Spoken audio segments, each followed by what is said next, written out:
Welcome back to Living Local. Art can be used to channel emotions, thoughts, and feelings that can't simply be explained with just words. Now, art can also be therapeutic as well. And today we are highlighting an event that celebrates the creative works of those that are dealing with Alzheimer's and other dementias. And so joining us here in studio to share details about not only this program, but then an event to honor them as well, we have an Alzheimer's Association volunteer, and her name is Michelle Green. So good to have you here. Thank you. Thank you for having us. Of course, and not only are you a volunteer, you are the co-chair for an event that we're going to talk about here very soon. But let's talk about this art program, this art therapy program, Memories in the Making. Yes. What's the importance of that? Memories in the Making is a gala event to support Alzheimer's Association, caregiver support, education, and of course research. But there's two things that are really special about this. Every piece of artwork, it's a live art auction, every piece of artwork is created by somebody with Alzheimer's or dementia-related disease. And it really is to build awareness about the art therapy program and how powerful that is in that community and the people battling that disease, but also to highlight the stories of the individual artists. And some of these stories that emerge are really exciting, and we're so proud to share those. Yeah, that's so incredible. And it seems like this is something that really just helps them deal with maybe their diagnosis as well, and maybe even channel some of those feelings that they just can't express in other ways. You're absolutely right. Part of this disease is it kind of robs an individual of their ability to communicate verbally and to share verbally.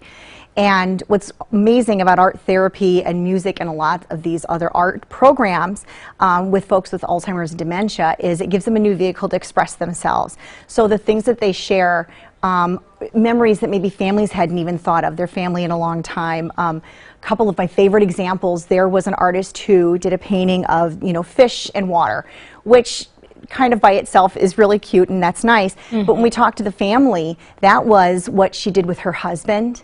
That's what she did with them. I mean, that was a family pastime, and how special for them when their mom could not communicate her love for them anymore. Now she's sharing it through art, and that's really special. And how many families can really connect with that do fish?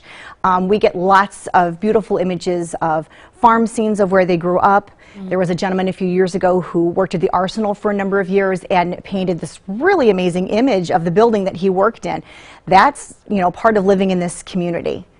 That is beautiful, and really just helps them share some of those memories with others as well. Absolutely. That's awesome. Okay, tell us when and where this event is happening this year, because this is an annual event too. Yes. So tell people how they can get tickets, where it's happening, all of those things. Absolutely. So the event is Thursday, May 19th, 5:30 p.m., and it's at the Bend in Moline. So tickets can be purchased at alz.org/Iowa.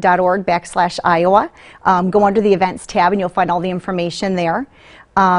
Also, if I can encourage anybody who maybe is diagnosed with this disease and wanting to understand what's happening now, what's coming next, or a caregiver who's maybe coming off a really rough day, there's a 24/7 helpline there as well, and that's really important. They know that support's out there. And that's so important for them to know too. Yes. Are there any other ways that people can get involved in the event, or can they support even if they are busy on this day? How else can they support? Absolutely. They can go to the website and there's lots of information there. And that's not the only event that Alzheimer's Association has. So they'll find lots of information opportunities there. Sounds good. And what are you looking forward to most? I think celebrating these individual artists. Again, the stories that emerge from these paintings are really amazing. One in particular this year that has really moved me is I called up a daughter. Her mother's painting had made it to live auction. We didn't really have a story or background from the artist about what that was about, but what this daughter shared was this woman had started the art program in DeWitt schools back in 1961. And had done this as a widowed single mother of two. I mean, that's an amazing story. Here she is still leaving this legacy of art with us, and these stories deserve to be celebrated, these lives, and again, the legacies that these folks leave. It's a really beautiful way to honor all of that. It's so powerful. It's so cool to know that there are so many wonderful and meaningful stories attached to these pieces too. Absolutely. Yes. All right. Well, thank you so much for this preview, and best of luck at this event. I know it's going to be a good one. From what I've heard over the years, it's always such a good time. So thank you. Thank you, Michaela. Of course. Now, if you want some more information, you want to grab tickets, you want to support any of those things, you can check out alz.org/Iowa, and we will also have these details and a link to this website posted over on our website too at ourquadcities.com.